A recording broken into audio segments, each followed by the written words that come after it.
a Vitória, ela é estudante aqui da tarde, não é minha aluna, enquanto professora de matemática. E agora explica rapidamente, 5 minutinhos só, Vitória, porque eles não vão ter esse contato. E acho que é bem importante, né? É com a Andréia? É com a Andréia? Sim. É com a Andréia. Maravilhosa. Pode minha mão. Sério? É maravilhosa mesmo. Só tô com raiva do X. Tá, deixa pra lá, esquece o X. Então explica mais ou menos. Eu quero que você diga o que é o DAMAS, que horas vocês Eles estudam. nunca ouviram falar sobre o Não, mais. eles são estudantes que serão professores de matemática. Tentem entrar pro igreja, tá? Que aqui vou pra cima. Assim, o DAMAS, ele é um projeto que não faz parte do CREJA, porém, através do Diego e do DAMAS, conseguiram que nós tenhamos um espaço para trans. Eu não me considero trans, me considero não binário. Por quê? Pode me chamar de Alan, de Vitória, de Prata, do que quiser, sem ser uma ofensa. O DAMAS, ele é direcionado somente para esse público LGBT. A Sullivan, ela é uma mulher. Chega aqui, senta aqui, pega a Obrigada.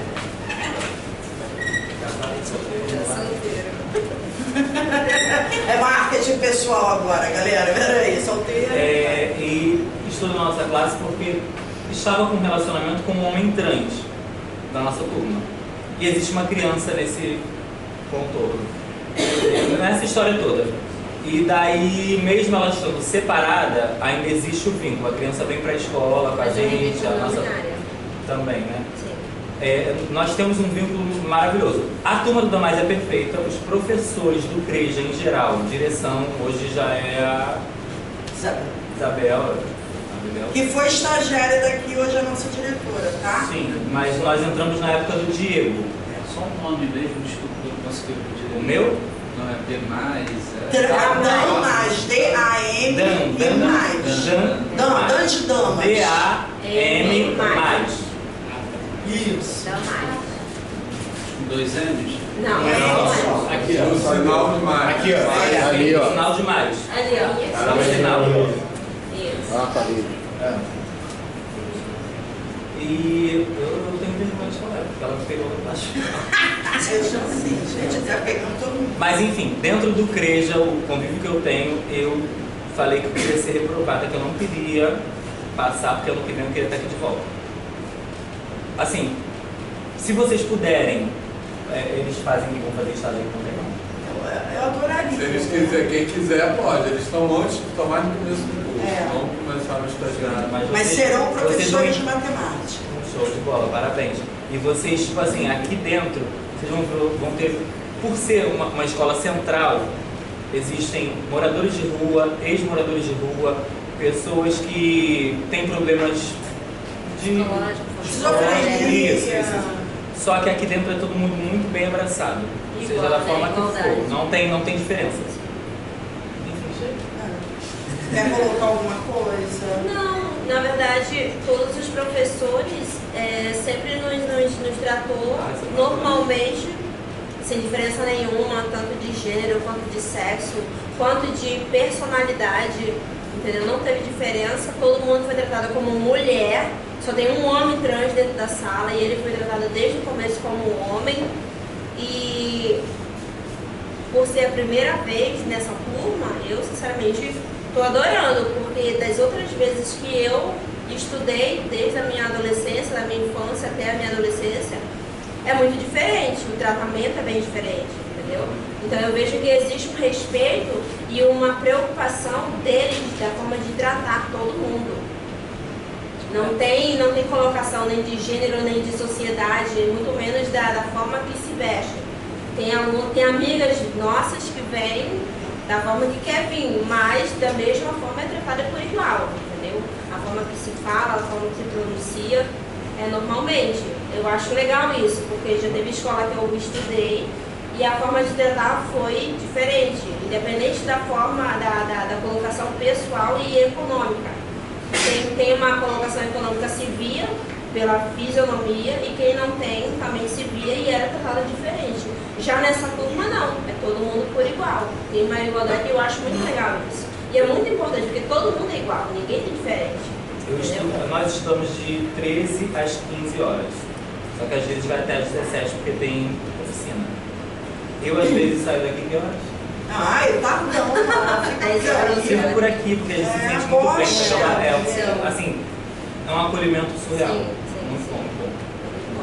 E a vida segue, porque eu tinha abandonado a escola realmente lá atrás, por fato de trabalho, por 43 anos. Eu tinha 16 ou 17, se eu não me engano. Existia aquele preconceito, viadinho, que não sei o que, aquele problema, aquela implicância surreal.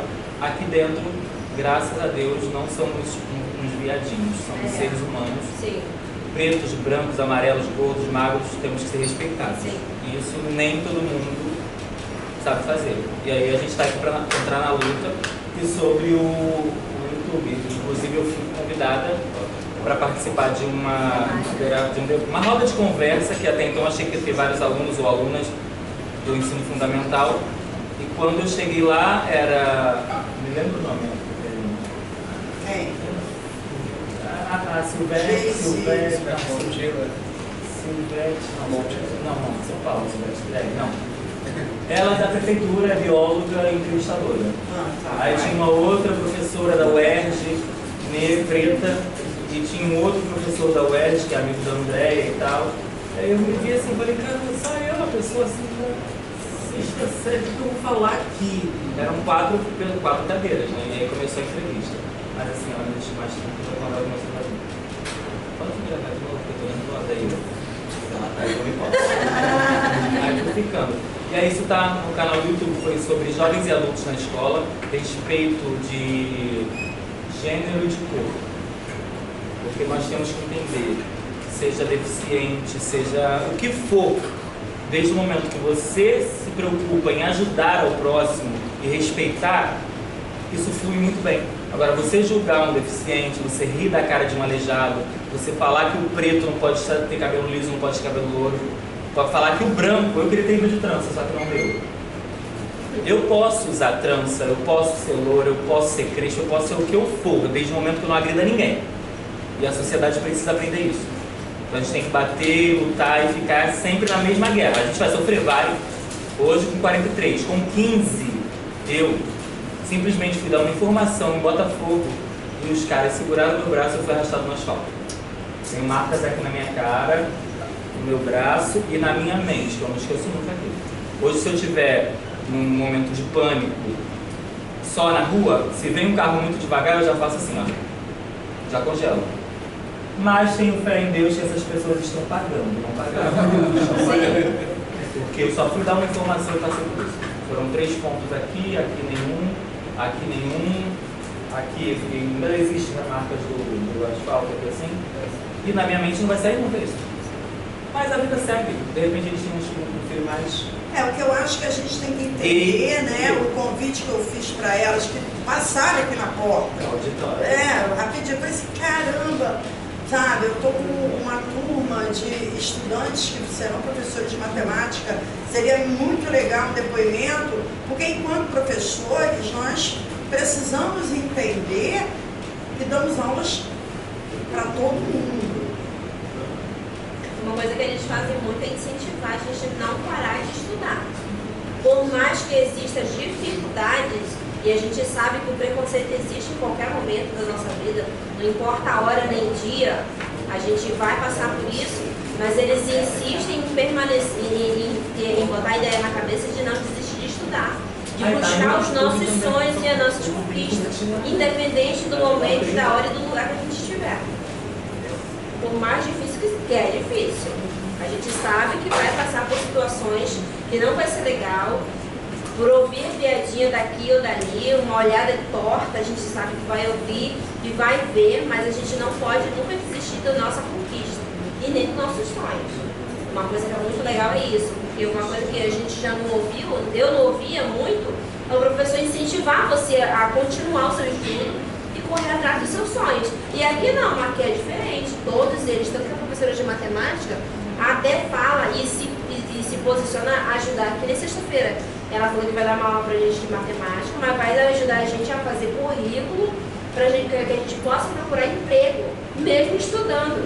entendeu? Que é Uma coisa André. assim. Foi ela que me jogou. Uma coisa que eu nunca ouvi de professor nenhum a se dedicar nesse momento. Tipo, você não tem amor, você deu a sua aula, acabou o seu tempo, você vai embora. Não. Ela mesma dando o tempo de aula dela, mesmo dando o tempo de aula dela, ela ainda vai se dedicar a ensinar a gente a fazer o currículo para a gente poder preparar e se preparar para o mercado de trabalho, independente da área que for. Entendeu? No domingo, Isso é muito legal. Tá tentando lá o X, que eu tô quase matando. Mas você já sabia, ele conseguiu. Eu mando mensagem pra ela. Uma amiga nossa fez Pra André, recentemente. eu mando mensagem pra André, olha só, eu tô buscando aqui o YouTube que esse cara vai me ensinar o que o X faz com isso, aquilo, porque eu não Uma tenho. amiga nossa recentemente fez um concurso público e ela conseguiu passar exatamente o que a professora André estava passando sobre o X. Ela passou e está esperando só ser chamada. Entendeu? Muito legal, foi muito E é trans, importante. e é trans. É trans. Não é assim. É porque é uma turma só de trans e não binário. Gente, vamos agradecer a participação.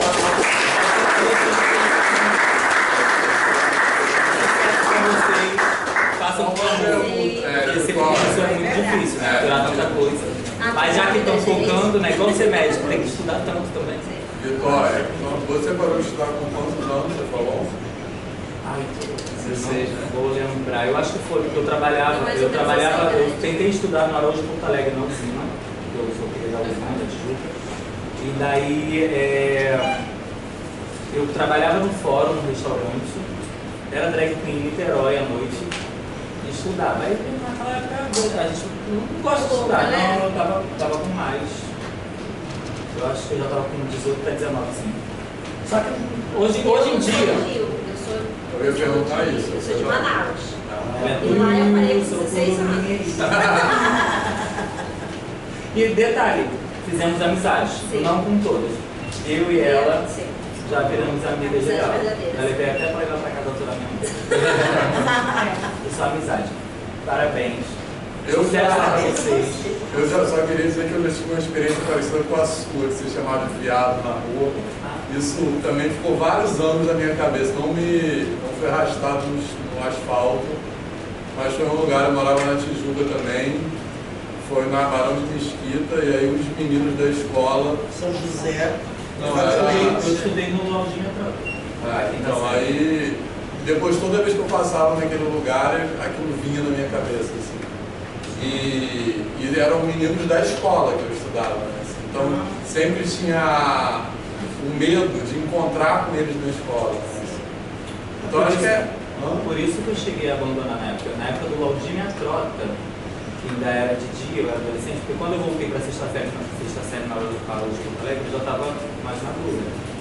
Eu tinha amigos da comunidade do Morro do Borel, de onde eu morei, que fumavam mal o baseado deles e às vezes sentava a gente para conversar e aí daqui a pouco eu deitava no meu colo e ficava conversando. Ali eram meus amigos, só que na adolescência eu cheguei a ser empurrada da escada do Laudir Metrota. E aí o diretor Valdir na época chegou e chamou ele e tal, deu uma advertência, mas ficou na mesma. E aí o pior de tudo que é mais engraçado, né? Depois de anos e anos e anos se passam, estou eu montadíssima, belíssima, um cine ideal que não existe mais. Olhei pro lado e falei, conheci esse garoto, acho que era Reinaldo, mas dele, aí eu vou ficar aqui sondando, né? Vou beber mais uma, mais outra, aí eu. Tu estudou no Laudinho, minha tropa, mas sim, quem é você? Melhor assim, eu falei, você implicava comigo, que me empurrou da escada uma vez. O professor Valdir te chamou, o diretor Valdir te chamou, aí ele, pô, vai ficar minha namorada aí, tudo sem graça. Eu falei, se fosse em outra ocasião, se eu fosse uma pessoa ruim, eu poderia ter descontado, né? Mas Deus cobra. A vida é séria. Obrigada, meninas. Obrigada mesmo, tá?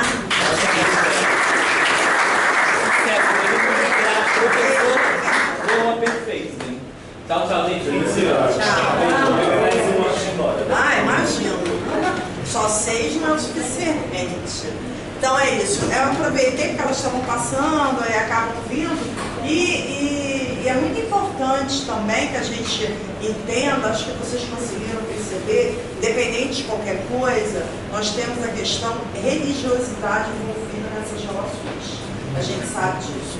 Então, a gente tenta aqui sempre, ao máximo, mostrar para esses nossos estudantes que não dá para ter nem ser uma pessoa que discrimina. Você tem que respeitar. Não é tolerar. Então a gente fala isso também. A palavra não é tolerar, eu tolero, não. Eu respeito. Cada um de nós tem questões, né? As pessoas de mais idade, essas questões são maiores. Apesar de eu estar vendo isso, eu também trabalho com ensino médio, terceiro ano do ensino médio, e tenho estado com turmas extremamente homofóbicas, etaristas. Tá dificílimo, é um contato realmente que está muito difícil. Mas eu vejo que com o jovem está sendo mais difícil essa conversa do que com os nossos estudantes aqui à noite. Eu tenho percebido isso na minha turma de ensino fundamental 2 na prefeitura. Estava acontecendo alguma coisa com uma aluna da turma, aí falaram assim: professor, ela gosta de menina. Aí eu virei para a turma e falei assim: mas não estou entendendo qual é o problema. Ela vai ser feliz e está tudo certo por aí. Eles falaram de um jeito, no sentido assim, que eu ficaria chocado. Né? E eu falei: gente, todo mundo tem direito de ser feliz e ela vai ser feliz. Não é isso que está em questão. Né? E até porque eu sou pai, meu filho é gay. Né? E ele passou por algumas situações de uma escola particular em Vila Rouqueiro, que tem militares, né, naquele contexto, então algumas coisas assim, muito loucas. E essa mesma escola, uma aluna trans, ela chegou em determinado momento, e eu estou chamando, digamos assim, Cláudio, e não responde, mas eu não sabia quem era a estudante. Aí depois veio: professor, meu nome é esse, eu não gosto aqui. Aí eu falei assim: olha só, vamos combinar o seguinte, eu já sei que é você, eu não vou falar o nome que está aqui, porque você é menor de idade. Eu não posso te chamar pelo nome que você se identifica se eu não tiver um documento dos seus responsáveis autorizando, senão eu entro numa situação difícil. Seu pai e sua mãe vêm aí com... Então vamos combinar que eu vou olhar, te ver lá. Só que houve um problema, numa situação no recreio, dos alunos começarem a agredir, a mexer. Aí eu não estava sabendo disso. Quando eu chego à secretaria, está uma fala assim: alunos que têm esse comportamento estranho tem que evitar. Porque ela tinha dado um beijo uma outra menina, e aí no recreio foi aquela confusão toda, e teve essa fala. Depois de umas semanas ela sumiu da escola. Aí eu falei: gente, cadê ela? Não está mais aqui. Mas não houve assim, primeiro, ninguém sabia que tinha essa aluna trans na escola, né? E não houve uma conversa nem com a turma em que ela estava alocada, no sentido de discutir essas questões. Simplesmente ela foi jogada e ficou. E nisso sofreu todos os bullying que vocês possam imaginar, né? E a família, né? A mãe aceitava, o pai não queria saber, desistiu, saiu da escola. Não sei mais, ninguém sabe o que aconteceu, etc. Então são algumas situações que a gente tem visto, né? E é uma turma que eu fiquei mais surpreso, foi isso. São jovens e eles assim esperaram que eu ia fazer um escândalo, ou passar um sermão, dizer qualquer coisa, né? Eu acho que do jeito que eles falaram, ela gosta de menina, como se estivesse dizendo: ó, ela fuma maconha, sabe, numa conotação, digamos assim. Eu tenho notado isso também.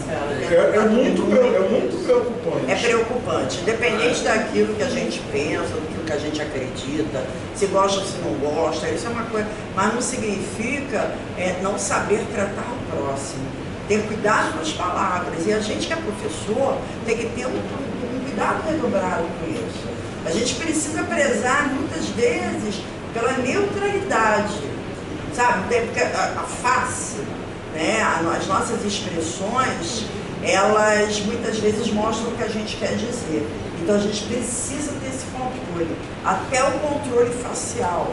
Alguém que não sabe ler uma coisa, ou faz uma pergunta que a gente, caramba, não sabe disso, que às vezes passa aqui na cabeça, mas a expressão não pode demonstrar isso. Não pode. Então, eu queria fazer 2 comentários. Assim.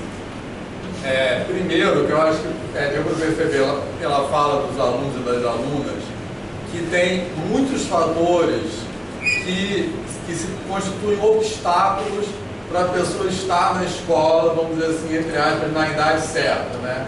Isso aí a gente cheio tem que de aspas. cheio de aspas, como a Isabel falou lá embaixo. Assim.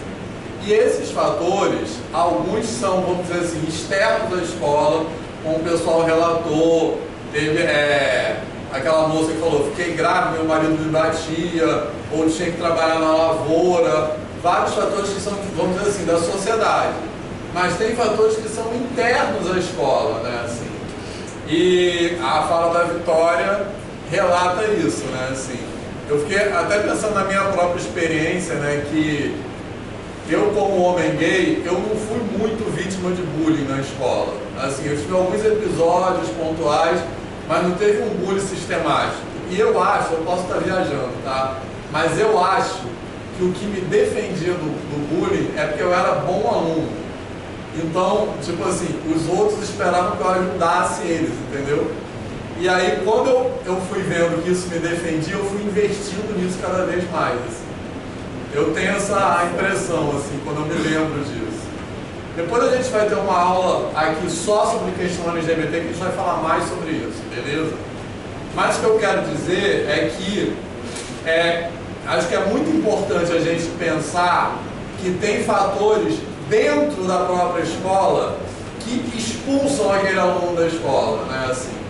E ficou muito evidente na fala da Vitória e da outra moça que eu não eu também, ela não é minha aluna, não sei o nome dela. Você viu que elas falaram muito assim, aqui os professores incentivam a gente, aqui os professores respeitam a gente, como se fosse uma coisa excepcional, né? Isso deveria ser como se fosse um favor.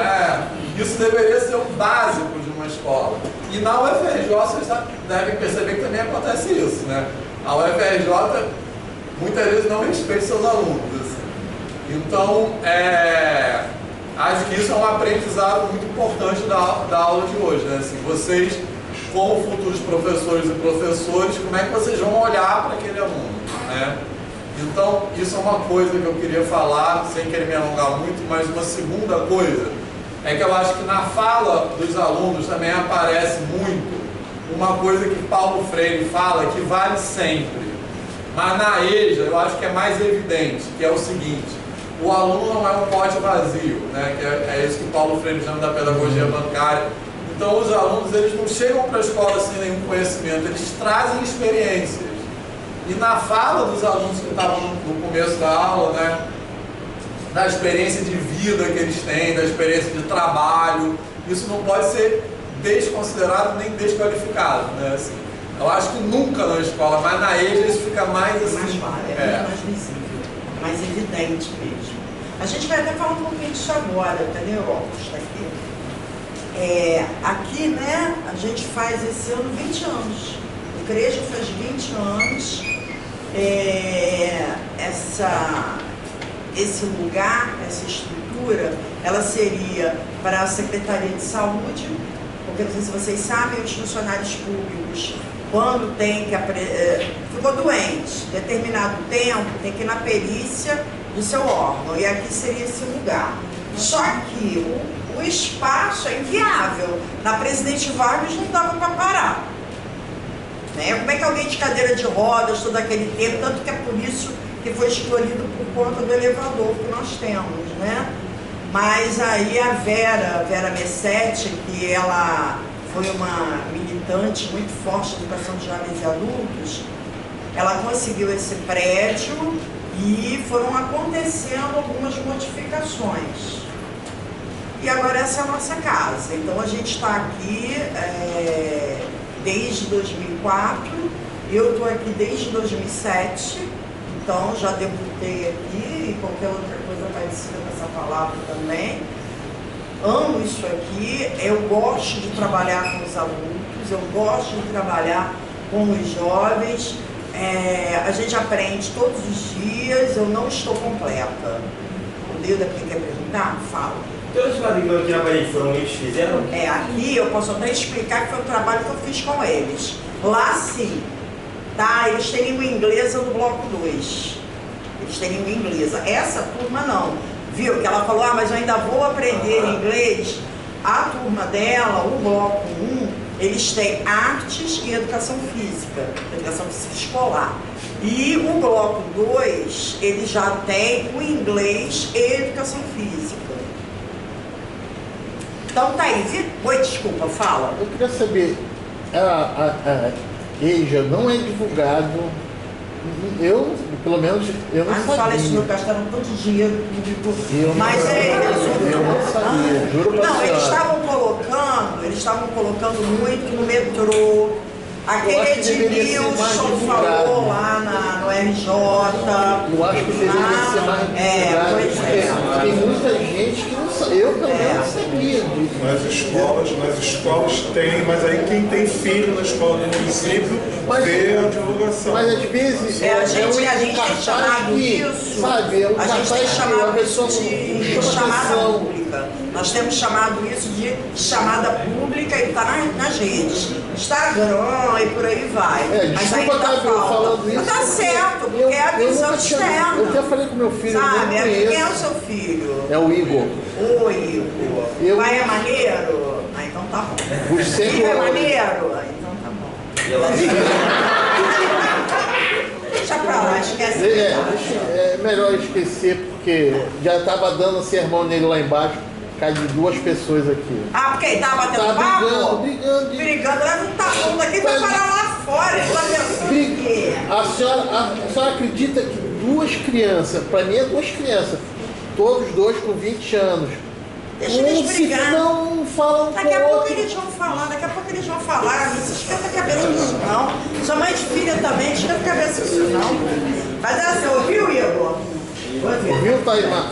Na frente do teu professor, tem mico maior que ele. Segura a onda, entendeu? Mas muito bem, pai, tem que acompanhar mesmo, não importa a idade. Passa pra mim, pai, por favor. Enter, né, professor? Eu ainda usando o pai. Bom, o que eu trouxe aqui na realidade é algo que nos outros momentos que nós estivemos juntos, Marcelo, você tá aqui, Eita, aí você não aparece. Mas não quero. Eu vou ficar aqui, depois eu vou lá e venho pra cá, vou pra lá. Então, como o Vitinho, né, o estagiário comentou, o que nós temos? Nós temos uma eletiva falando da EJA. Dificilmente as pessoas buscam por isso, porque não é obrigatória. Então, acaba não tendo oportunidade de conhecer essa modalidade. Esse público precisa tanto da gente enquanto educador, né? Então, ali eu tentei fazer um resumo. Educação de jovens e adultos é a área da educação básica. Aqui a gente tem sujeitos com conhecimentos e sujeitos de aprendizagem. Quando eu falo sujeitos, não são só os estudantes. São os estudantes, são os professores, são os funcionários e todas as pessoas envolvidas com a EJA. Então, no momento que você se envolve com a EJA, você também é um sujeito de aprendizagem, porque a troca ela é constante. Eu aprendi muito aqui com os meus estudantes, até coisas mesmo, assim, pessoais, coisas de consumo mesmo, sabe? Consumismo, eu aprendi com eles a ser uma pessoa regrada, porque eles falaram assim, eu não vim do Nordeste a passeio. Isso me tocou profundamente, né? Caraca, é verdade, eu tenho que dar um tempo e dar, né, um foco mais, assim, se a gente quer uma coisa, porque eles vão atrás. Eles lutam, isso é muito bom, porque quem sofre na pele tem muito para ensinar. Tem muito para ensinar pra gente. E aí eles chegam aqui com a escolarização incompleta ou pessoas que nunca entraram na escola. Jamais sentaram no banco escolar, seja formal ou não formal.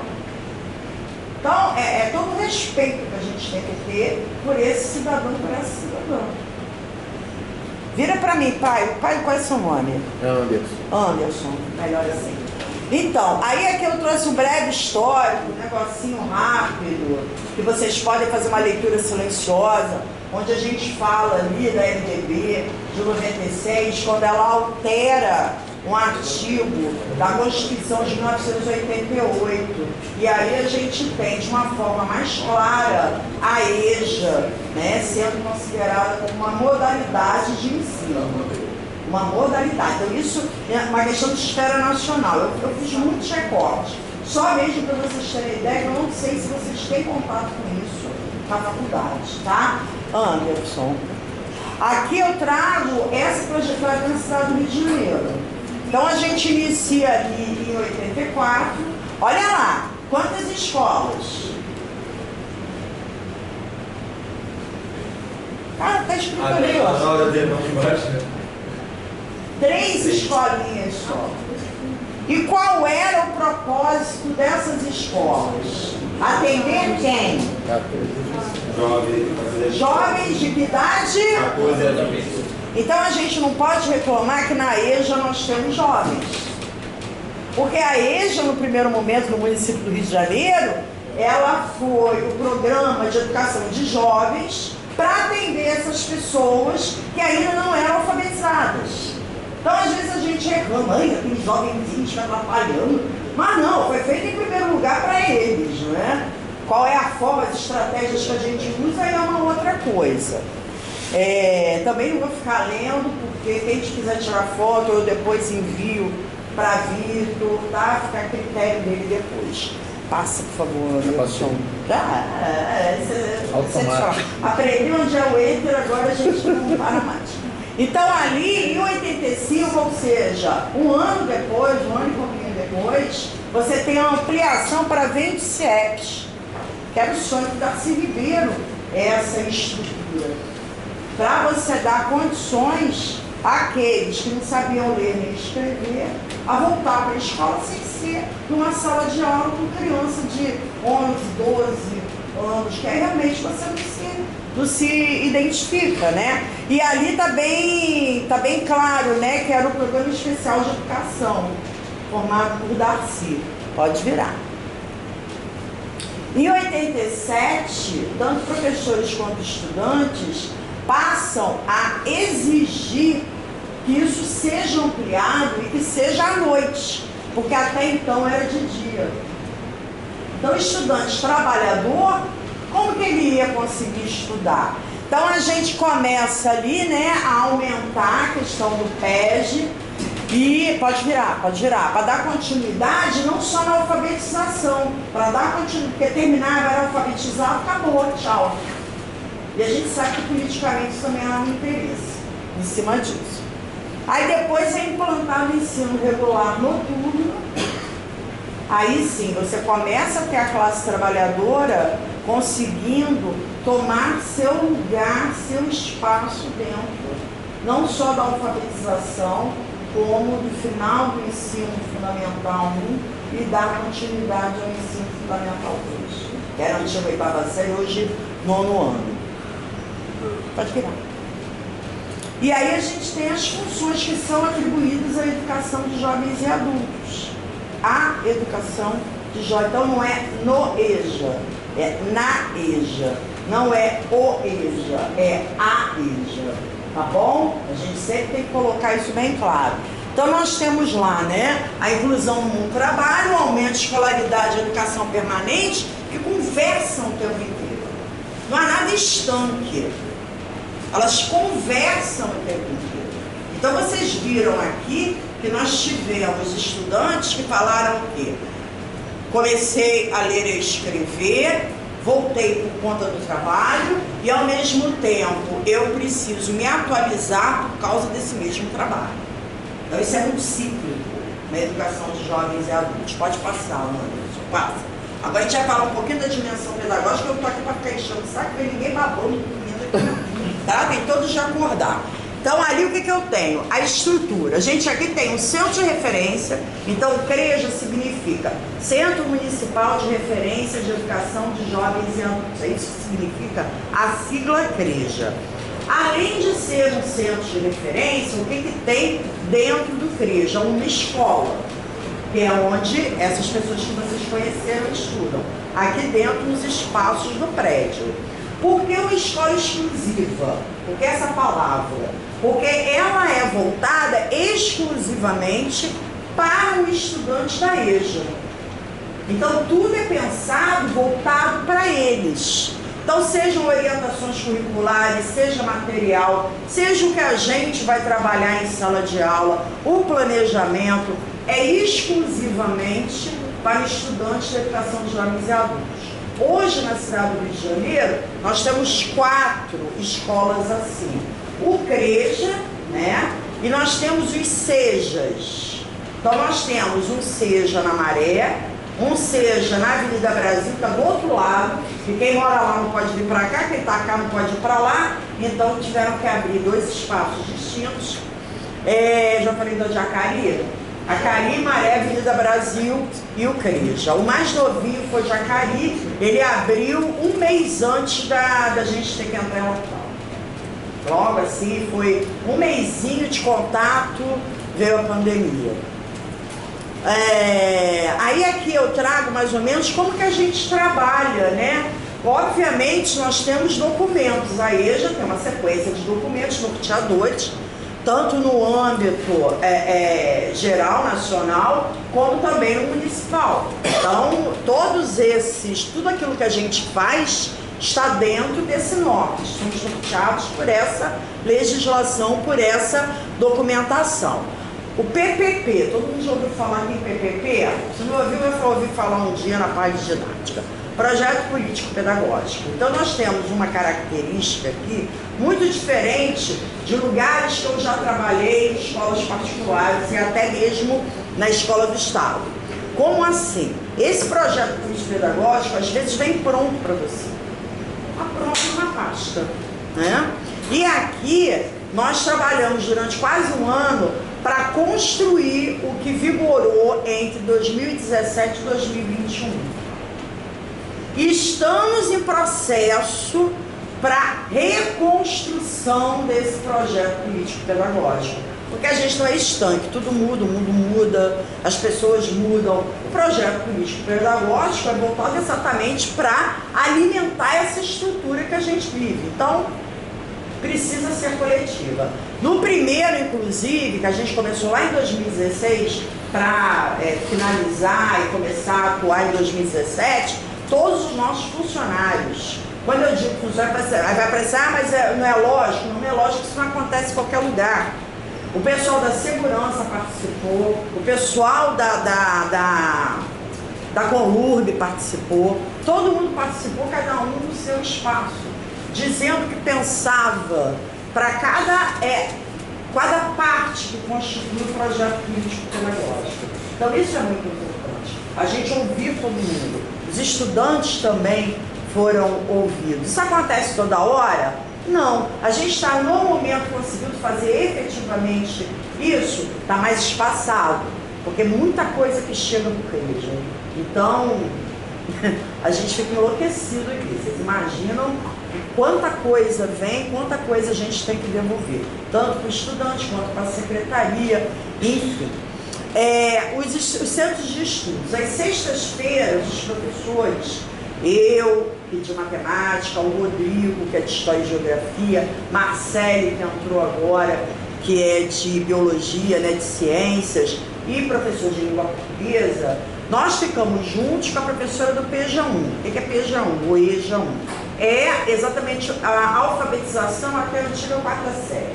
Então, só para vocês se situarem, porque a gente não gosta de verbalizar essa coisa de 8ª, 7º, porque não é isso. É outra modalidade, é uma outra forma, inclusive, da gente chamar cada uma desses momentos de escola deles aqui dentro. São divididas em UP, eu vou falar isso também. Então, nós nos reunimos para quê? A gente estuda. É um momento de formação. Nós também temos que estudar. Algumas vezes aqui dentro, e esse estudo, ele abrange planejamento de aula, porque a gente trabalha de forma interdisciplinar. Deu para notar pelo texto que eles estavam fazendo a leitura, que tem uma pegada muito forte da biologia, que eu não sou expert, preciso estudar, gente. Eu preciso estudar. Como é que eu vou trazer alguma coisa se eu não estudar antes? Então isso demanda tempo, e a gente recebe para trabalhar e estudar fora daqui também, que é aquele tempo que falam de tempos de planejamento. E às sextas-feiras a gente faz não só os estudos, como planeja, organiza material administrativo do diário de classe, essas coisas próprias de professor. Ah, sim, a negociação de sentidos a gente vai ver agora. Acho que é agora, não sei, que eu já esqueci. Ah, não. Aqui eu coloquei o nosso território, né? Onde é que a gente se localiza? Naquele pontinho vermelho ali no centro da cidade. Ou seja, no coração do Saara. Então, quando a escola veio para cá, ela veio pensando nesse trabalhador do Saara. Pensando nesse trabalhador que pega, por exemplo, na Central do Brasil um trem, por exemplo, na Praça 15 uma barca, por exemplo, o metrô na Uruguaiana. Quer dizer, seria um local mais ou menos central para que a gente pudesse abarcar aqueles trabalhadores que precisavam estudar, mas por conta da mobilidade urbana não conseguem chegar na escola a tempo viável. Tá? Então eu gosto muito sempre de trazer essa imagem aqui, não chega nem na igreja de São Jorge. Para vocês verem, cada retângulo daquele é uma lojinha, é um espaço, é um lugar que tem pessoas, e pessoas que precisam, muitas vezes, terminar os estudos ou começar os estudos. Então, é um lugar estratégico. A Vida Presidente Vargas, que vai ônibus para tudo que é lugar. Então, quando escolheram aqui, realmente escolheram por questões estratégicas. Virã, Anderson. E aí eu trago para vocês como que na Prefeitura do Rio, na EJA da Prefeitura do Rio, nós trabalhamos. Então, nós trabalhamos eixos. Então, a gente trabalhou cultura no primeiro trimestre, que é trimestral. Trabalho no segundo e ambiente e saúde no terceiro. As setinhas ali, eu estou querendo dizer que não é estanque, que elas estão conversando o tempo inteiro. Não dá para você separar nada disso, né, gente? Então você está conversando com isso o tempo inteiro. É claro que existem algumas questões que a gente abrange de uma força maior. Então quando a gente fala de trabalho, a gente fala de tudo sobre trabalho, inclusive trabalho invisível. É foco, a gente precisa trazer isso. Nós temos um número maior de mulheres do que de homens.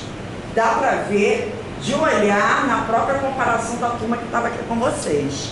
E elas sempre, né, repetiram 2 ou 3 que ainda tem que cuidar de filho, tem que cozinhar, fazer a marmita, lavar a roupa da filha de 14 anos. Vocês ouviram isso aqui? Entendeu? E não somos nós que vamos dizer, a tua filha já tem 14 anos, dá para ela lavar. Não somos nós que temos que fazer isso. Nós não temos esse direito quanto ser humano de fazer questionamento ao outro. Tá? Já ouviu? Não faz cara de espanto e leva a vida, entendeu? E é a vida que segue. E antes, por favor, volta. Aí eu quero ver. Quero ver agora. Aí é para ir para frente, para ir para trás. É porque eu também sou analógica. Aí, aprendeu, viu? Já aprendeu alguma coisa na escola. Então, é muito importante que a gente perceba que as pessoas falam assim, trabalhar em eixos faz com que a gente fique engessado. Depende, foi muito difícil para a gente começar. Não pensa que nós somos, sabe? Olha, a gente tem que estudar, tem que ler, tem que ler, tem que ler. E pega os pensadores, e pega a fundamentação, e pega não sei mais o quê. E para falar, eu brinco com os colegas, o Bactrim, o Bactrim, cadê o texto do Bactrim? Bactrim é um nome de um remédio, né? Então eu faço uma brincadeira e vamos seguindo a vida, porque a gente precisa aprender com a própria muitas vezes, porque a gente tem a visão de nós sermos os formadores, mas também precisamos ser formados, precisamos ter esse tempo também. E aí fica meio complexo, então a gente apanhou bastante. Apanhamos até a gente entender. Você precisa se despir de tudo aquilo. Eu estou com 60 anos. Então, veja bem, quando eu fiz faculdade, isso falava disso. Tinha um coronel que assistia a aula de EPB. Você pegou isso? Um coronel vestido, sentado num tablado, que era um anfiteatro, e ele lá ouvindo que o professor de EPB estava dando. A minha foi a última turma que fez EPB, eu tenho 55. Olha isso. Vocês sabem que EPB, Estudos Soberanos Brasileiros, era uma matéria que todo mundo tinha que fazer, toda graduação tinha que fazer, e ela é uma matéria basicamente para pregar a doutrina militar. É isso aí. Não era brincadeira um troço desse, né? Então você já imagina pessoas. Imagina pessoas que estudam dessa maneira dentro das universidades. Como que eu vou sair? Tu acha que eu vou pensar numa matemática que eu vou botar cultura, trabalho invisível? Não, equação de primeiro, de segundo, tem de quinto, de sexto, vamos embora, vamos dar. Então, esse é o cuidado que a gente tem que ter. Então, não é fácil para mim. Faça aí, por favor. E eu já vou falar por que não é fácil para mim. Ali os subtemas dentro desses 3 eixos que a gente colocou. E observa que também é cíclico. O que eles querem, o que a gente deseja para eles é aquilo ali. Leitura escrita com empoderamento do eu social. Isso em primeiro lugar. E aí é ciclo, a gente vai falar de sustentabilidade, as questões de qualidade de vida, políticas públicas, eles têm que compreender que está tudo interligado.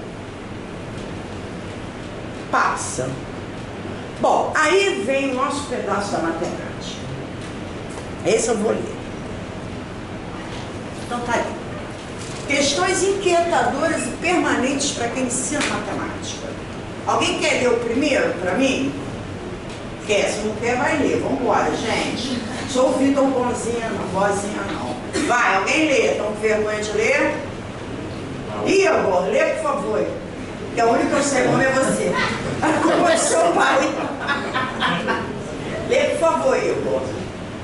O que E bom elencar conteúdos matemáticos imprescindíveis das orientações curriculares em uma turma da PEJ, com 2 horas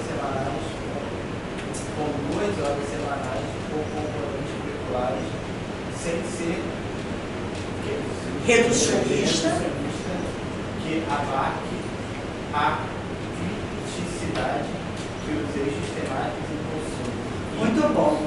Entenderam? Vamos fazer isso. Como assim, professora?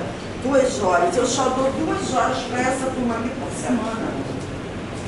Eles só encontram comigo uma vez por semana durante 2 horas. Assim como eles só encontram o professor de História e Geografia por 2 horas, uma vez na semana. Então vocês estão entendendo como o trabalho da gente não pode dar bobeira. A gente precisa fazer com que tudo que ele aprenda aqui em 2 horas sirva para ele, para a construção dele. Eu não estou dizendo que nós já não estamos nessa vibe, mas mudar um pouquinho a visão enquanto cidadão e cidadã. É necessário, só são 2 horas. Então nessas 2 horas eu tenho que dar conta de ambiente de saúde, ou então de cultura, ou então de trabalho, e das ideias básicas que ele precisa saber de matemática.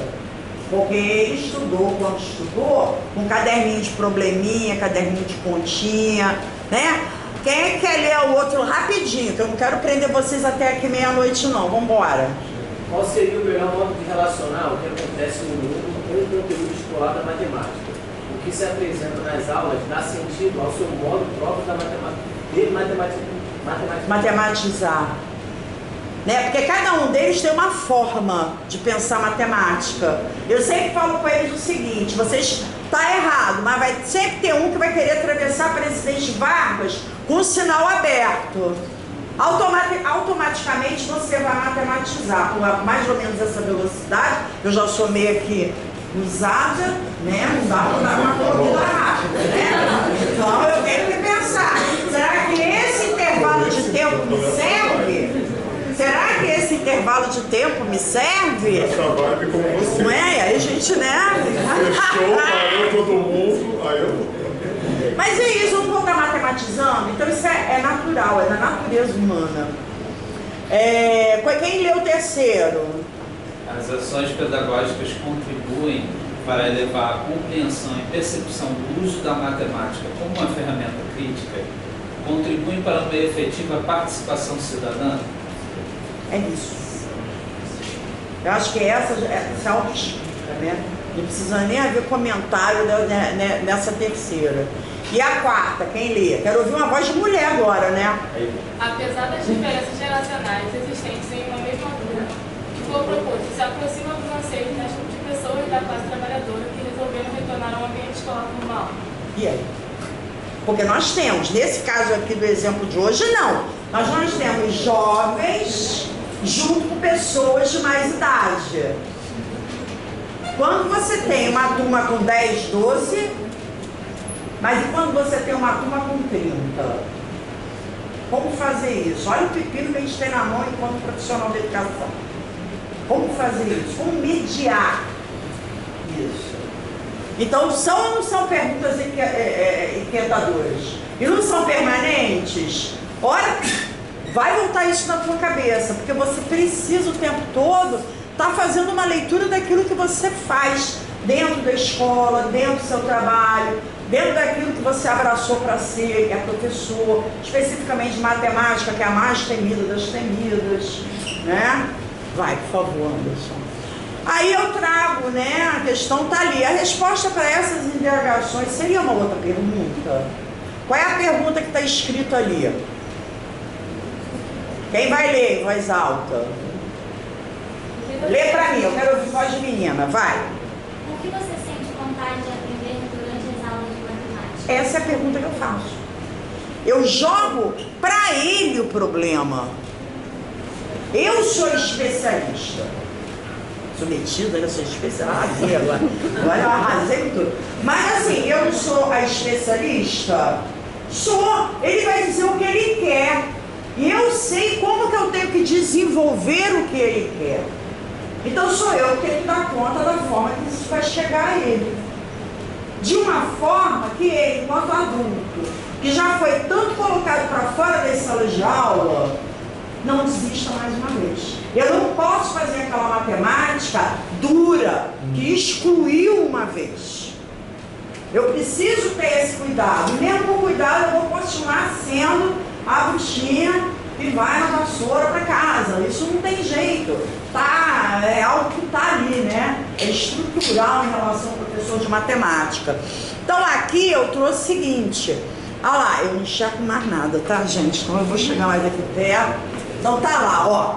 Numa turma veio, metros cúbicos. Eu quero saber o que são metros. Aí depois, a porcentagem. Eu já quero saber porcentagem para quê?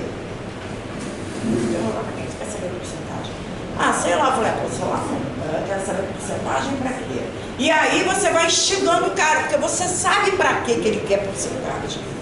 Porque quando ele tem uma conta a pagar, se ele pagar com juro, aquilo ali vai ter forma de porcentagem. Então a gente precisa já previamente saber ou minimamente esperar algo que eles queiram aprender, né? Aí falam sempre, isso aqui, meu filho, é Bíblia. Adição, subtração, divisão, multiplicação. Aí fala, eu quero resolver problemas. Mas a resolução de problemas que eles falam é, sei lá, João comprou 50 dúzias de banana. Não sei pra quê, né? Só se ele fizer barroca a semana inteira. Até lá, ele comprou lá, né, 50 dúzias de banana. É isso, porque era isso que eles viam na escola. Caderninho de problema, caderninho deitado, de volta deitada. Então isso vem à memória afetiva. Para eles isso é estudar matemática. Isso é aprender matemática. Aí você vai, né? Fala assim, a gente pode entrar com a questão do contra-cheque. Ai, é bom! Desconto, porque eles não percebem que isso é matemática. Né? E daí vem, né? Aí tá lá, leitura de algarismos romanos. Aí uma aluna fala, não, porque eu queria entender, quando a gente lê uma lei, tem algarismos romanos. Falei, caraca. Vambora, né? E cheque, cartão, eles têm uma dificuldade muito grande de entender que quando você pega o empréstimo, Neto, então assim, 100 parcelas de R$96. Aí o cara fica pouquinho, cabe no orçamento. Mas ele pediu 3 mil emprestado. Aí quando ele vai dar conta de quanto que ele vai pagar no final. Então isso também tem a ver com a gente, fazer com que ele perceba, que ele pense. Eu tenho uma aluna semana passada, a Rosilene, que fala, professora, olha só, depois que a senhora deu aquela aula de empréstimo, eu vou ser franca, eu pego lá na minha calculadora do celular e vejo quanto é que vai dar no final. Pronto, já teve uma aprendizagem para uma pessoa que ela já tem seus 50 anos. Que é o que ela precisa. Aí no outro, né, não fugiu muito da mesma coisa não, mas aí já falaram, ó, eu queria saber, eu tenho um buffet, quer dizer, ela faz docinho salgadinho e queria aprender a fazer as contas para não perder, né, e para não cobrar muito caro, e o resto está escrito ali que todo mundo sabe ler, então tá show. E ali eu boto, o que é protagonismo então na real? É lugar da voz do sujeito, isso é protagonismo, por favor, Anderson. E aí eu volto com aquele esquema cíclico, só que agora eu coloco algo ali no meio. O que está escrito ali no meio? Quem lê? Articular o estudo da matemática escolar com as demais áreas do conhecimento. Só dessa forma a gente consegue satisfazer as necessidades do nosso estudante. Dentro do que o estudante da EJA precisa, o que a gente tem em relação a questões curriculares, fazer uma yoga, porque às vezes vem assim um triângulo aqui na tua cabeça, te dá uma coisa por dentro que você tem que dar ângulo de triângulo, mas aí você volta. Não, pode ir. Aí você relaxa. Porque até que ponto isso é necessário para esse meu estudante? A gente tem que sempre pensar no lado desse sujeito. Vira, por favor. E aí eu termino com o rostinho famoso, né? O nosso adorável. Quem lê para... Vitor, lê por favor. Eu, sacanagem, mandando o professor ler. Vitor, lê por favor. Sem a curiosidade que me move, que me inquieta, que me insere na busca, não aprendo nem ensino. É isso. Se isso não mexer com a gente vai ficar estagnado. Não vai buscar mais. E a gente precisa dessa busca. É o que alimenta o professor, é isso. Agora o Marcelo quer falar algumas coisas, já termino. Cadê as palmas?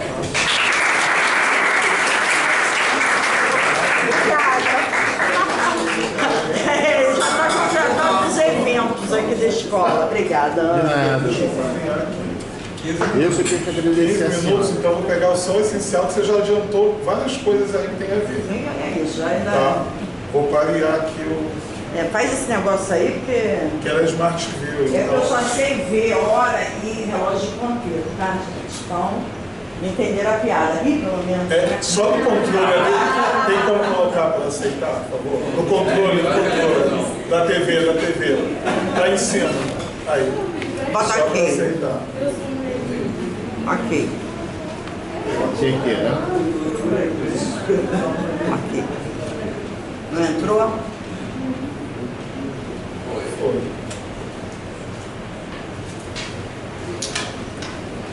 Gente, boa noite. Eu vou falar brevemente por conta do horário, ela já adiantou várias coisas sobre o sentido da educação de jovens e adultos. Eu sou orientando de doutorado do Vitor, sou professor da Rede Municipal do Rio e também do Instituto Federal do Rio de Janeiro, campus Pilotas. A minha pesquisa de doutorado, o título está ali provisório, Narrativas da Formação Docente, construindo caminhos para a educação matemática de jovens, adultos e idosos. A proposta é, a partir das narrativas de licenciandos, de um grupo de licenciandos e egressos do IFRJ, compreender como a educação de jovens e adultos se manifesta durante a formação desses estudantes. Porque no Instituto eu tenho uma turma de educação de jovens e adultos, do curso técnico de manutenção e suporte de informática, e dou aula na licenciatura em matemática. E uma das disciplinas que eu trabalho é a disciplina de estágio.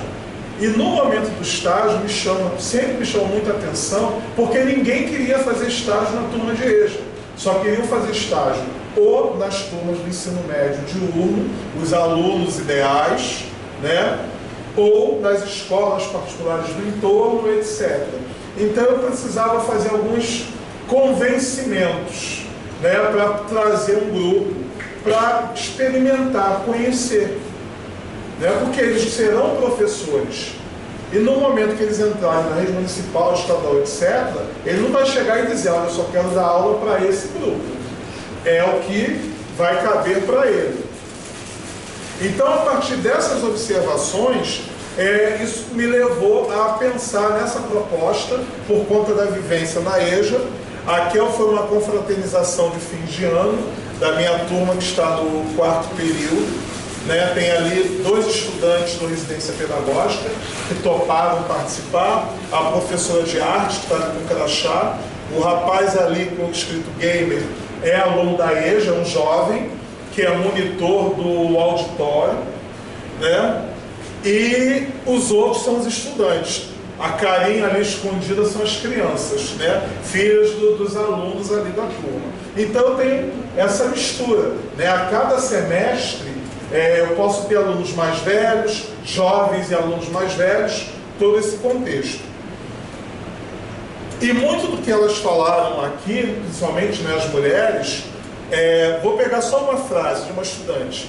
Fiquei casada por 10 anos, então me separei e percebi o quanto fazia falta a qualificação que sem, através dos estudos, principalmente na vida de uma mulher solteira e com 3 filhos.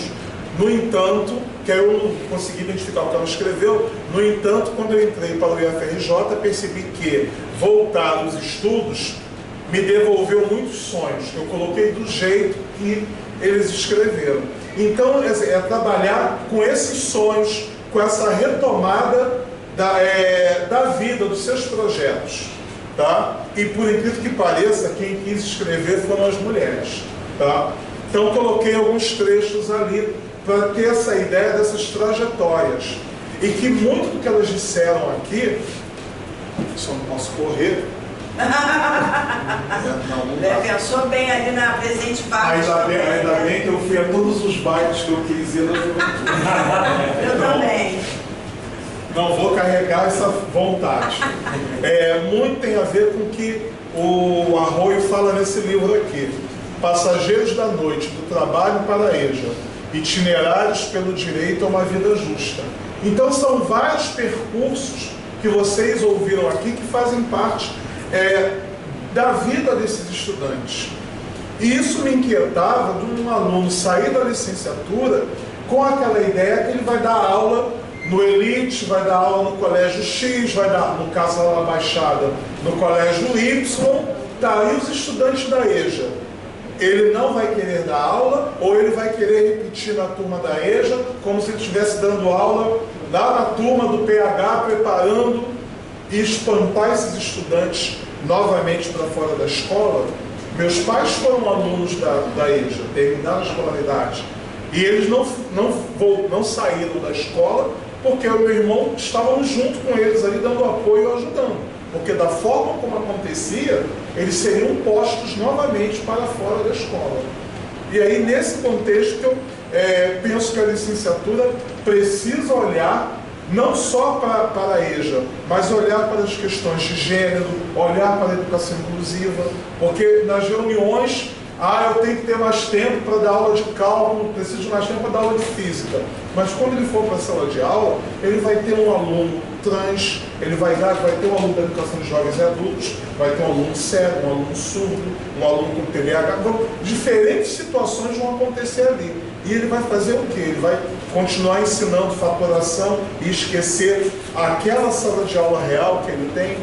Então, isso foi algo que me motivou, além da vivência na turma, um projeto de extensão que eu atuei com 2 grupos, com 2 alunos que aceitaram, de ajudar um grupo de estudantes da EJA em matemática para que eles pudessem fazer a prova para o Enem.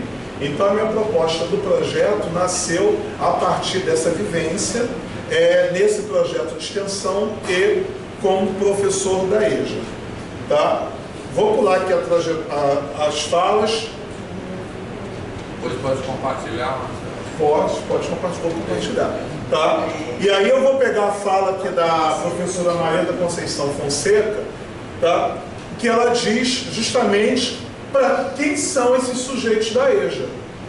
E a partir da ideia do que ela traz, né, a respeito da trajetória desses estudantes, eu comecei a trazer como proposta ouvir justamente desses estudantes, dos licenciandos, o que no percurso deles pode ter levado ou não à percepção sobre o que é a educação de jovens e adultos, ou de que maneira contribuiu para a formação deles.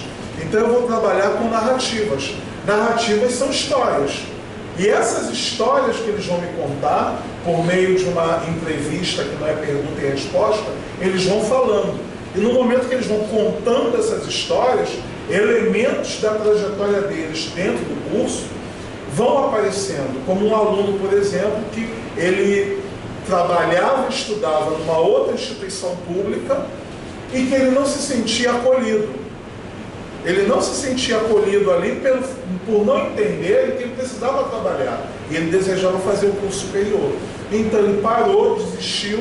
Num outro momento, quando os institutos começaram a oferecer os cursos de licenciatura, ele resolveu retornar à instituição. E ele conseguiu, né, ajeitar a vida dele, fazer a licenciatura. Hoje ele é professor no estado de São Paulo. Mas, enfim, assim como ele, outros estudantes têm as suas trajetórias truncadas por conta do não entendimento das trajetórias de cada um, que são individuais, de cada um, como aquela senhora falou aqui, ela é mãe de 7 filhos, perdeu 3, etc. E tem uma vida com uma série de questões ali, como a colega colocou, que não nos cabe julgar, mas enquanto professores a gente precisa ter esse entendimento de que aquele aluno, ele não vai conseguir chegar de repente lá em Nilópolis às 17h50, que é o horário da aula. Eu sei que 17h50 eu não vou ter meus alunos em sala, a grande maioria eu não vou ter. Eu vou ter 18h20, 18h30, mas eu já tenho uma organização, o meu combinado com eles, que a coisa dá certo. Entendeu? Oi. Nesses relatos, como é que eu posso dizer? Uma certa tendência, alguns alunos dizerem, por exemplo, que interromperam porque não conseguiam compreender o seu tempo de dificuldades, enfim. Mas relatos de quem? Tem relatos dos alunos que voltaram, né? Porque da EJA. Porque no meu tempo eu tive conhecidos, né, que passaram por isso, que tinham dificuldade no ensino de base, mas que voltou anos depois.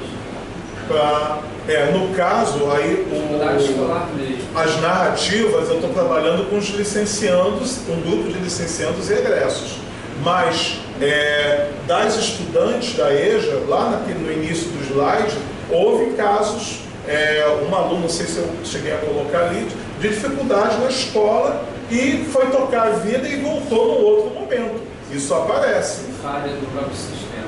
Entendeu? E por diferentes questões. Inclusive desse egresso, não está aqui, está num teste piloto da pesquisa que eu estou fazendo, em que ele diz isso justamente. Ele não conseguiu dar continuidade nessa instituição pública, fazendo a licenciatura em matemática, ele saiu, né? E num outro momento ele achou que talvez naquele novo espaço ele conseguisse dar continuidade. Justamente por essa questão que também aparece dentro dessa formação inicial, dentro da universidade, entender esse contexto do mundo do trabalho que os nossos alunos levam para dentro da instituição. Então ele pode, de repente, faltar uma avaliação porque o gerente disse para ele que ele tem que ficar até mais tarde.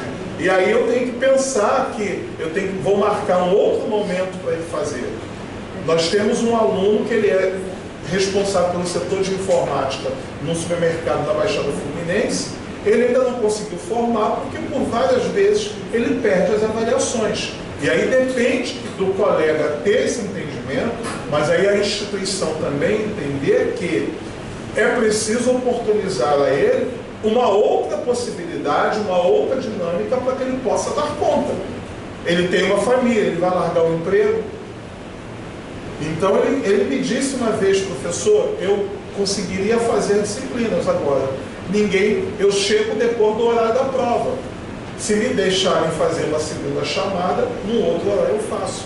Então nós temos essas realidades, até por conta de algumas ideias muito ainda presentes sobre quem é esse estudante que está ali fazendo a licenciatura em matemática. Né? Isso fica muito tradicional, muito preso, pelo que eu percebo, ligado mas quando eu estudei, eu dei conta, eu fiz isso, mas tomar a sua realidade como modelo para a realidade dos outros, e não dá para ser assim. Principalmente porque é uma licenciatura noturna, eu não estou dando aula para o aluno da PUC que vai para lá estudar o dia inteiro, só tem aquilo para fazer. Né? Então eu estou dando aula numa licenciatura noturna com alguns alunos que realmente não trabalham, mas têm dificuldades financeiras, né? Que precisam de um dinheirinho extra para ajudar na família, e outros que trabalham em famílias. Então é preciso que o professor que vai formar entenda esse contexto, porque eu imagino qual é a leitura que vai passar para aquele aluno que vai se formar professor, se eu estou dizendo que, olha, se ele não consegue dar conta porque ele não chega no horário, ele tem mais que ser reprovado, ele desiste. Quando ele puder estudar, ele volta aqui. Eu acho que é a leitura que vai passar quando a minha prática acaba dando essa indicação. Ok? E é por isso que eu enxerguei na narrativa como um caminho metodológico para poder compreender como é que a EJA vai aparecendo dentro do curso. Claro que eu não tenho como fazer por todos, então o meu universo será um grupo de licenciandos e um grupo de egressos. E a partir daí estou construindo esse trabalho. Tá? Aí Fonseca também fala a questão de sujeitos, né, que tem uma cultura, com desejos, com sonhos, com objetivos, e que vocês ouviram eles falando aqui, cada um deles tem sonho, dentro do seu tempo, dentro da sua realidade, etc. Tá? E aí, isso aqui eu já até falei, né? Percepção sobre a visão de alguns professores formadores sobre o processo formativo de jovens e adultos trabalhadores no curso de licenciatura. E aí, esse contexto. A nossa licenciatura da IAFRJ é uma licenciatura noturna.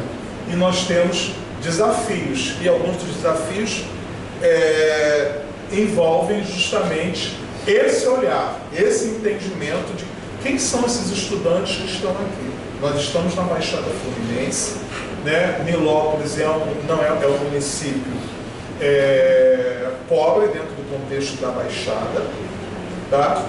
E que aquelas pessoas estão ali com sonhos, com objetivos de conseguir outros espaços. E a gente precisa pensar esse curso tendo esse olhar, não vou dizer que seria diferenciado, mas entendendo quem são esses indivíduos que estão ali, nas suas subjetividades, e não trilhar um formato de que esse aluno ele tem esse perfil e ele tem que dar conta. Se ele quiser, ele dá conta. Se ele não quiser, ele vai embora. Quase dizendo, o que não está escrito, né? Não está dito, mas implicitamente acaba passando essa ideia. Tá? E vivência no projeto de extensão foi o que eu comentei. Tá? Então foram vários fatores que me motivaram a pensar nessa proposta, nesse projeto de pesquisa para o doutorado, e que eu me identifico, né? Claro, resguardando as proporções, porque eu aos 53 anos eu voltei, na verdade, aos 50 eu voltei a estudar, fui fazer o doutorado com a cara e a coragem, porque eu já dava aula na prefeitura, sendo pai de 2 filhos, casado, etc., com todas as demandas que a vida nos apresenta. né? E num determinado momento que a vida me possibilitou, eu voltei. Então, me identifico muito quando eu ouço essas histórias, né? De você retomar, né? Da retomada no projeto. Então, eu digo que são percursos, são diferentes que a gente precisa ter esse olhar. E aí vem a pergunta: que entendimentos sobre a EJA os licenciados em matemática constroem durante a formação inicial? Qual é o olhar que eles têm em relação a isso? Tá? Eu só vou avançar para não... O referencial teórico, vou passar para vocês depois, tá? Que aí tem os textos do Vitor, da Fonseca, né? Que falam sobre educação matemática, formação docente e EJA, que eu articulei, tá? O que cada um deles fala, e procurei articular no texto a relação da educação matemática, a formação de professores e a educação de jovens e adultos. Tá? Fonseca e Ventura, em particular, discutem a educação de jovens e adultos. A Maria da Conceição Fonseca fala sobre educação matemática na educação de jovens e adultos, e a Jaqueline Ventura fala sobre a formação de professores no contexto da EJA, e que é algo que, no levantamento inicial que eu fiz, a educação de jovens e adultos, ela aparece em algumas estruturas curriculares como uma disciplina eletiva, ou seja, o aluno vai ter contato se ele quiser, se ele tiver vontade de conhecer. Se ele não quiser conhecer, ele vai sair da universidade sem nunca ouvir falar da educação de jovens e adultos.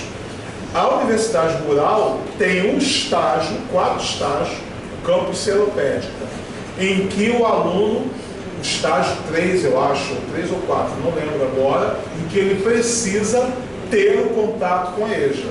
Esse é meu sonho, em tentarmos, lá no nosso campus, reorganizarmos o formato do estágio, para que eles possam vivenciar esses diferentes momentos. E não sair do curso só tendo a realidade do Fundamental 2, do ensino médio regular, e não conhecer a outra realidade, porque eles são alunos da educação básica. Então, quer dizer, não tem nada de errado, eles precisam passar por esse momento também dentro do estágio. Tá? Só que aí a Universidade Rural, no curso, eles conseguiram amarrar essa questão para que os alunos pudessem, de fato, ter essa vivência, né? Independente da escolha dele. Ele precisa passar por isso. Se depois ele vai querer ser professor só de cursinho, é uma outra questão, tá? Mas ele precisa ter essa vivência. As escolhas futuras é do aluno. Ninguém vai intervir nisso, mas ele precisa conhecer. Ok? Só quero pegar aqui a questão das narrativas. Vou pular essa parte para não atrasar, tá bom, gente? Então, por exemplo, aqui, ó, através do projeto, eu pude ter contato com grupos de alunos diferentes e aprender que não posso preparar a mesma aula e apenas reproduzir. Isso foi o Licenciando 2 durante o projeto de extensão. Pois a resposta de cada aluno como indivíduo, de cada turma como grupo muda. Eu preciso ser sensível a isso ao preparar cada aula. Então ele entendeu que não dava para ele pegar lá o fundamentos da matemática e levar para aquela turma. Porque cada turma é uma turma e aquele contexto ali tem outras demandas que vão surgir. Como naquela foto inicial, tinham crianças ali na foto. Eu tive uma aula que a aula aconteceu com 3 crianças brincando na sala de aula. Eu vou dizer para minha aluna, olha só, você não pode assistir a aula hoje porque ela não tem com quem deixar os filhos dela. E essa é uma outra questão que o campus começou a pensar, um espaço que possa atender a essas mães, para que elas não desistam, não só da EJA, como as alunas da graduação que têm filhos e que às vezes deixam de ir porque não tem com quem deixar, são mãe solo, ou o pai trabalha, etc. Uma série de questões que aparecem aí que faz parte do nosso cotidiano, tá? A outra licenciando falou sobre a vivência e a interação com os estudantes para conhecer essa realidade, que eles não tinham esse contato. Então o contato desse grupo aqui são narrativas, tá? Não do que eu coletei para pesquisa.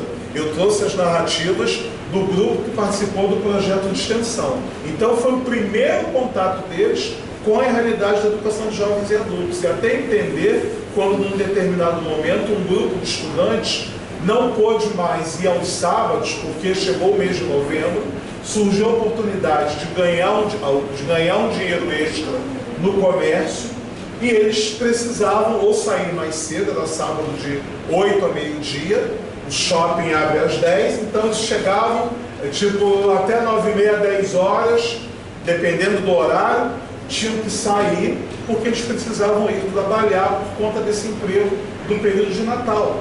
Então nós tivemos uma baixa nesse período por conta dessa realidade. E para esses 2.600 que atuaram no projeto foi muito importante, que eles se deram conta dessa dinâmica, desse contexto. Tá? Então, dentro dessa realidade, você tem esses estudantes nesse espaço, eu vou falar no espaço do IFRJ, em que ainda é algo que está sendo visto, pensado, e é uma disputa, é um espaço de luta dentro do campus, pensar nesses estudantes fazendo parte da instituição de fato. Porque a impressão, isso aí é uma fala de um licenciando já na entrevista narrativa, que ele percebe isso. Os estudantes da EJA estão ali, mas tudo que acontece durante o dia, acontece para a licenciatura, mas o que acontece para eles? Somente no momento do projeto integrador. Mas quando tem uma atividade cultural é durante o dia. Quando tem uma determinada...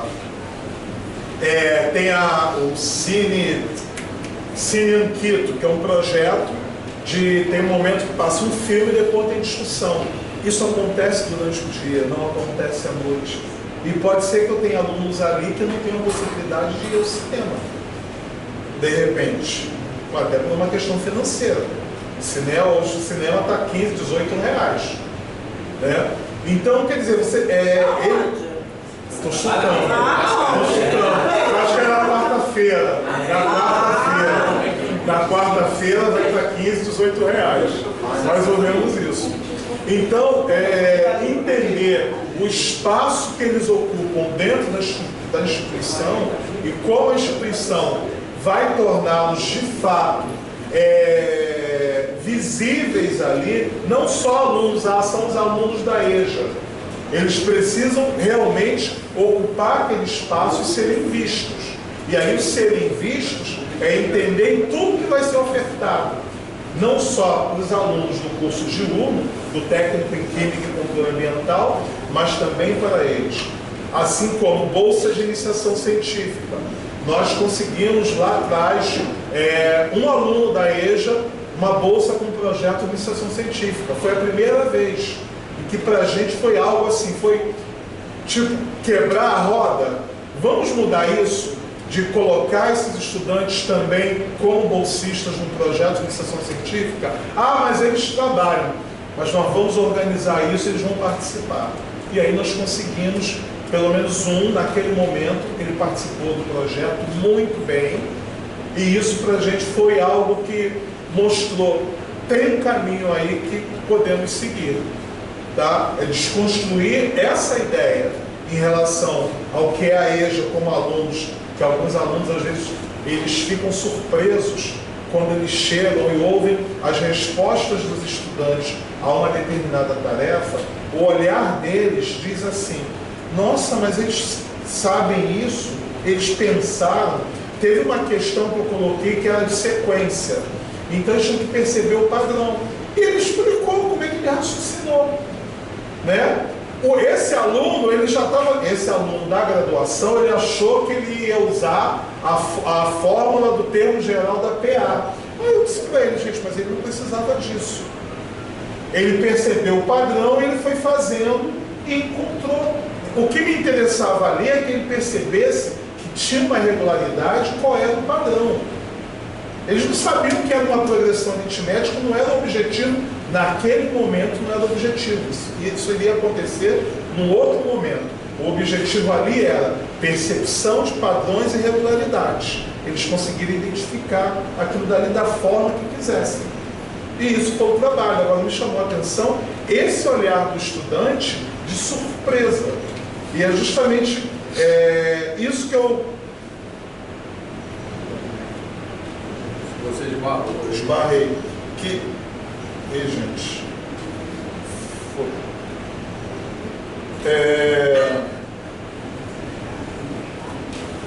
Que precisa ser desconstruído em relação ao olhar que é feito em relação a quem são esses estudantes. Mas isso passa pela formação inicial, como nós vamos trazer essas questões para dentro da sala de aula. Tá? Então, por isso que eu optei por trabalhar com as narrativas e, a partir dessas narrativas, discutir, né? Mostrar possibilidades. Uma das possibilidades que ficou muito claro a partir de algumas falas foi a vivência nos projetos, seja a residência pedagógica, seja o projeto de extensão e o estágio. Um licenciando, ele chamou a atenção da questão: por que o estágio não abre um momento para essa vivência? Esse licenciando, ele nem fez disciplina de EJA. Então ele trouxe à tona algo que já deveria estar ali sendo pensado, revisto. Mas isso vai ficar assim, para uma nossa reformulação do curso. Eu acredito que vamos conseguir, porque o grupo aumentou. A professora que dá a disciplina de EJA, ela vai somar esforços para que possamos, de fato, deixar essa disciplina como uma disciplina obrigatória, assim como a disciplina de relações raciais, que no IFRJ ela é uma disciplina eletiva, a educação inclusiva é uma disciplina eletiva, e a nossa luta é que elas passem a fazer parte da grade. Ele vai ter aula de cálculo, ele vai ter aula de análise, mas ele vai ser professor da escola básica. E não tem como ele chegar na escola desconhecendo essas questões.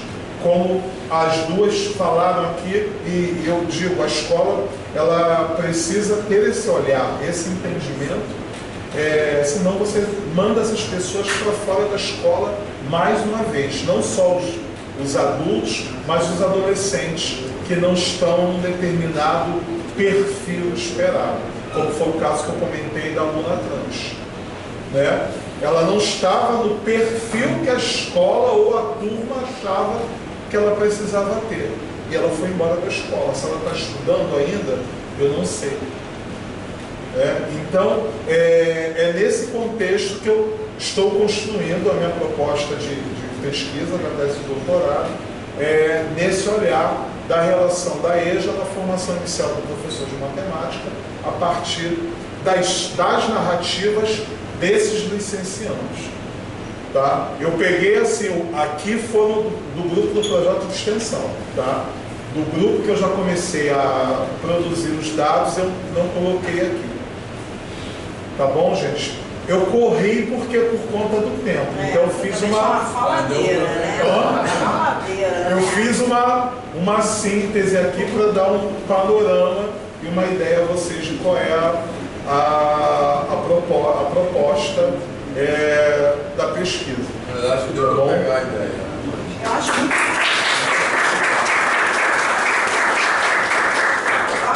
importante esse trabalho. A gente tem muito pouca coisa da matemática na EJA. Inclusive tem agora um GT na SBEM de Educação de Jovens e Adultos, que o professor Adriano Vargas da UF é o coordenador.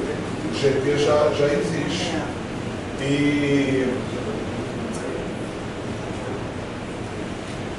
tem um evento que vai acontecer aqui no Rio, só que eu não lembro, é o ano que vem, que é o segundo encontro de educação, segundo encontro de educação matemática de jovens, adultos e idosos.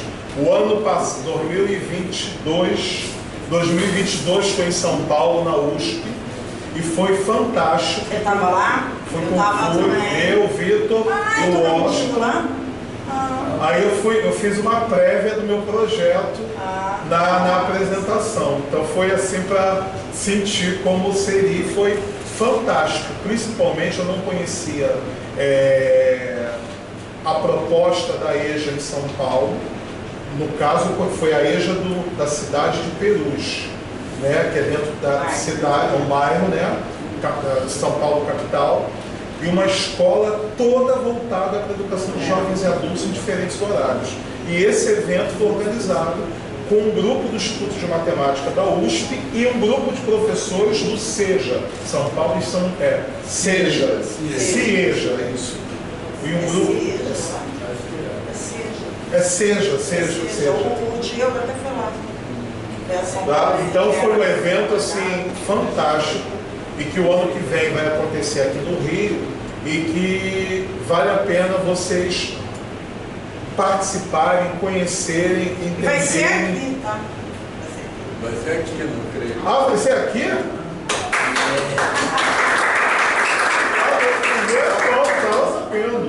Muito bom, tá? E, gente, eu digo assim, como eu trabalho em 2 espaços diferentes, né, na Prefeitura do Rio e no Instituto, a vivência com a educação de jovens e adultos me trouxe muitas coisas, né, e me fez pensar também sobre muito do que a gente precisa rediscutir sobre essa formação de professores.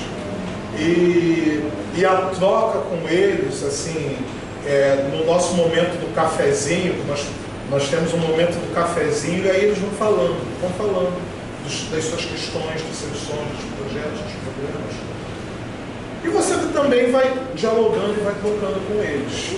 Eu adoro os meus adolescentes, mas também adoro trabalhar com os adultos, né? Porque é uma troca muito grande e principalmente quando você vê os olhinhos deles brilharem, quando eles pensam nas possibilidades. E aí nós temos 2 que eu sei, um está fazendo licenciatura em Física lá no IFRJ e a outra também veio do curso da EJA, está fazendo curso de produção cultural. Muito bacana, né? Entendeu? Então, quer dizer, percebendo que podem seguir, né? Eles podem sonhar. Claro que tem dificuldades no caminho, tem algumas dificuldades, porque depende de algo assim, né? Do entendimento de quem recebe um aluno que veio da educação de jovens e adultos e entender que é uma dinâmica diferente. Porque é uma outra modalidade. É uma outra modalidade que esse aluno está chegando. Pode sair do nosso... É uma outra modalidade. E isso tem que estar presente. Entendeu? Ele chegou à graduação, mas ele vem de uma outra modalidade, com especificidades, com uma característica muito própria.